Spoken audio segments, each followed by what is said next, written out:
আজকে নিরামিষ, তাই রান্না হয়েছে উচ্ছে দিয়ে মটরের ডাল। এটা কিন্তু আমি আগে খেতাম না, কিন্তু এখন বেশ ভালো লাগে খেতে।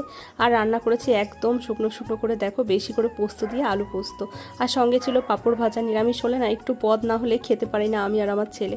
তো একসঙ্গে খেতে বসে পড়েছি সোনা আর আমি। আর আজকে না চন্দন আস্তে আস্তে অনেকটাই দেরি করেছে। এই যে সন্ধ্যেবেলা এসছে দেখো, আর সঙ্গে নিয়ে এসছে গরম গরম সিঙ্গারা আর হচ্ছে মিষ্টি। তো এসে বললো আমাকে ভাত দাও, আমার খিদে পেয়েছে। আসলে কি বলো তো, যতই বাইরে যা কিছু খাক না কেন, বাড়িতে এসে ভাত না খেলে ভালো লাগে না। তো সেই জন্য ওকে দিয়ে দিলাম ভাত, ও সিঙ্গারা ডাল পোস্ত দিয়ে ভাত খেলো, আর আমি আর সোনা খেলাম সিঙ্গারা আর মিষ্টি। তারপরে এই যে দেখো, একটু সময় কাটানোর জন্য তিনজনে মিলে একটু বসে সময় কাটালাম। তারপরে এই যে আবার বললো একটু চা করো, চা খাই। তারপরে চা করলাম, তারপরে আবার চলে এসেছি রাতের খাবার বানাতে। সারাদিন শুধু খাওয়া আর খাওয়া, বলো খাওয়া ছাড়া আর আছেই কি? না খেলে তো বাঁচবো না, কথাই তো আছে, যা দেবে অঙ্গে তাই যাবে সঙ্গে। তাই জন্য রাতের খাবার নিয়ে আবার চলে এসেছি। আর রাতে সেরকম কিছুই রান্না করিনি, শুধু রুটি করেছিলাম।